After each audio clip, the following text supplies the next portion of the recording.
बच्चियों को स्कूलों में उठाया जाएगा, तुम्हारे बच्चों को किडनैप किया जाएगा, तुम्हारे घर पर पत्थर मारे जाएंगे। और बाद में मत कहना किसी ने जगाया नहीं, तुम ये नहीं कह पाओगे कि किसी ने जगाया नहीं। हम दिन रात इसीलिए लगे हैं, भोजन छोड़कर, नींद छोड़कर पैदल चल रहे हैं। पद यात्रा से हमें कोई फायदा नहीं होता है। क्या फायदा? उल्टी व्यवस्थाएं जमानी पड़ती, रिस्क लेना पड़ता, व्यवस्थाएं करनी पड़ती, गाड़ियों की व्यवस्था, भंडारे की व्यवस्था, कार्ड की व्यवस्था, सुरक्षा की व्यवस्था, एम्बुलेंस की व्यवस्था, मेडिकल की व्यवस्था, न जाने क्या क्या करना पड़ता। पर हिंदुओं, यदि आज तुम नहीं जागोगे तो कल दिन वो दूर नहीं है जब तुम्हारे परिवार के ऊपर भी अत्याचार होगा।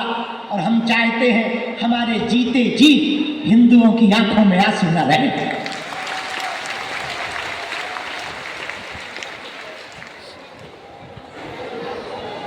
हिंदू बच जाए, हमको मुसलमानों से भी दिक्कत नहीं है, हमको ईसाइयों से भी दिक्कत नहीं है। हमको दिक्कत उनसे है जो धर्म विरोधी है, जो सनातन विरोधी है। अरे लगातार सनातनी परंपरा के लोगों पर कमेंट किया जाता है, ऐसे ऐसे षड्यंत्र। एक बात हम कहना चाह रहे हैं, आज आप लोग तैयार रहना।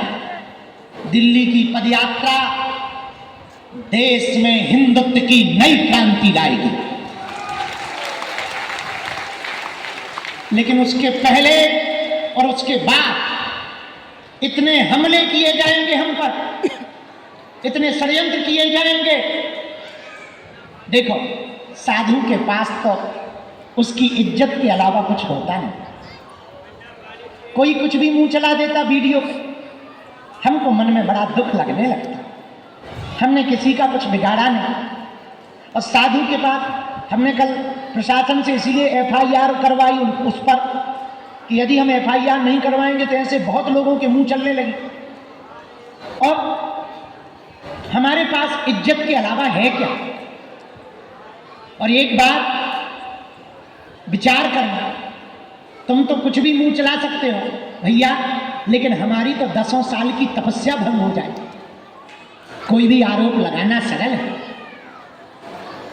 लेकिन विचार करो कि हम पर क्या बीतेगी।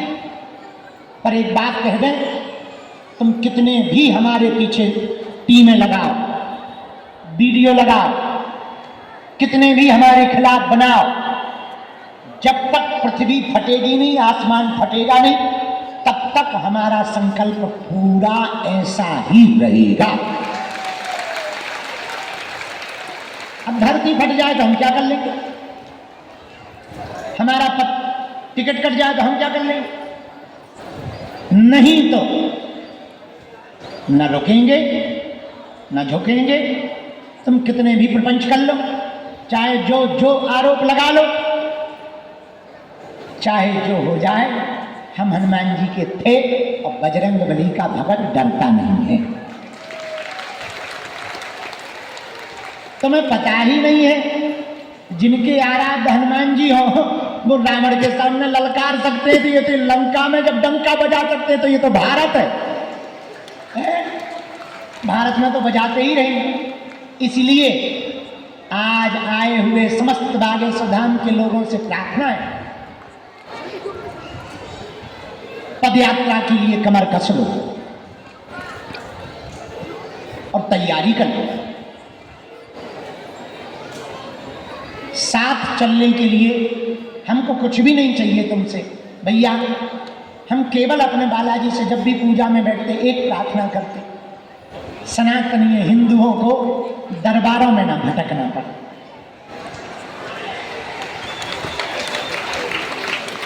तंत्र मंत्र के चक्कर में न पड़ना पड़े, तांत्रिकों के चक्कर में न पड़ना पड़े, तुम्हारी आंखों में आंसू न रहे। और अमीरों के तो हजारों गुरु हैं, उनका कौन है? जो किराया उधार उठाकर आते हैं, पैदल चलकर आते हैं, उनके तो केवल बागेश्वर बालाजी हैं। और जितने लोग विराजमान हैं, तुम चिंता मत करो, हम कुछ और ज्यादा जानते तो नहीं है, इतना जानते हैं हम तुम्हारी बाहें बालाजी के चरणों में रख करके ही मानेंगे, तुम्हारी अर्जी लगा करके ही मानेंगे। जब तक तुम्हारे ऊपर बालाजी की कृपा नहीं हो जाएगी तब तक हम बालाजी से प्रार्थना करते रहेंगे।